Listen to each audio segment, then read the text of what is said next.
Good morning, Southwest Florida. I'm Bri Walling. This Naples Herald Morning Report is sponsored by our friends at Fusillo Kia of Cape Coral. This morning, we'll tell you about lawmakers not looking to fill the Florida prison funding gap this year, Pyure Organic Stevia celebrating their success with an entrepreneurship partnership with FGCU, and more. Today is Monday, May 14th, and this is the Morning Report.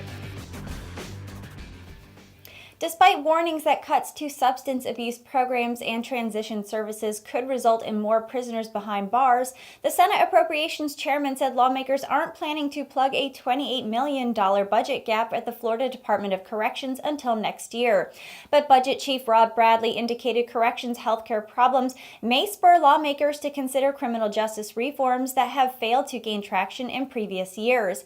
Corrections Secretary Julie Jones announced she will be slashing contracts with nearly 3 dozen substance abuse and re-entry programs by at least 40% to cover the cost of a contract for prison health services. Those programs are considered integral to reducing repeat offenses and incarcerations and helping inmates transition back into society. Contractors that provide those services to the prison system had hoped the Joint Legislative Budget Commission, a panel of House and Senate members with the power to make funding decisions when the legislature is not in session, would steer additional funds to the Department of Corrections to avoid program cuts. The cuts, which are already being implemented in time for July 1st, were made because lawmakers did not fully fund the corrections agency, which is running about $80 million in the red. Jones is now trying to finalize a deal with Centurion, the only company that responded to an invitation to negotiate with the state for inmate health services. Pyure Organic Stevia, the maker of organic non-GMO stevia plant sweeteners, is celebrating its 10th year anniversary by pledging $50,000 to the FGCU Institute of Entrepreneurship program. Pyure's 5-year, $10,000 per year commitment is to recognize the FGCU alumni at Pyure whose contributions have been generous.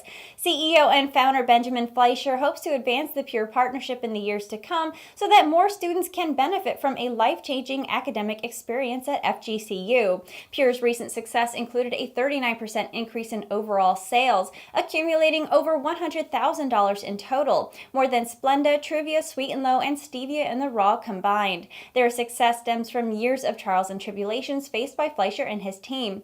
Trials included finding a clean sugar alternative that met natural standards and finding a way into a multi-billion-dollar industry. In 2010, Pyure Organic Stevia launched its first retail product before stevia was known as a sugar-free alternative in the marketplace. Pyure has been identified by Beverage World as a 2016 disruptor, included in Inc. 500's fastest growing companies in 2014, and recognized by Grow Florida magazine as a company to watch. Fleischer was a recipient himself of multiple honors, including the Governor's Business Ambassador Award in 2017, and Ernst & Young Entrepreneur of the Year Award finalist in 2014, and the Naples Herald 40 Under 40 Award in 2017.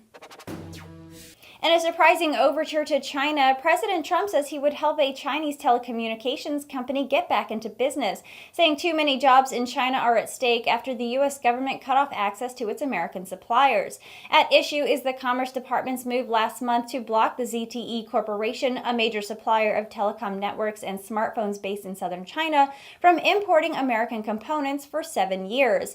The U.S. accused ZTE of misleading American regulators after it settled charges of violating sanctions against North Korea and Iran.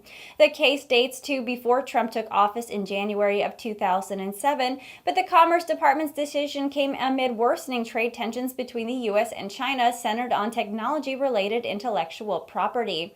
Trump's unexpected announcement on Sunday came as the two countries prepare to continue trade talks in Washington this week. Given his past vows to stop the flow of U.S. jobs to China and crack down on what he says are unfair trade practices, Trump's tweet of concern about Chinese jobs was something of a backflip. It was not exactly clear what Trump was proposing for ZTE or whether it would involve rolling back the Commerce Department's decision. In a later tweet, Trump suggested the U.S. and China were moving forward on the trade negotiations, but it was not clear how the ZTE case would fit into the bigger picture. And that was the Morning Report for today. I'm Bri Walling. The Morning Report airs Monday through Friday at 9 a.m. right here at NaplesHerald.com. And don't forget to check out our lunch break that also airs Monday through Friday at 12 p.m. Thank you for watching.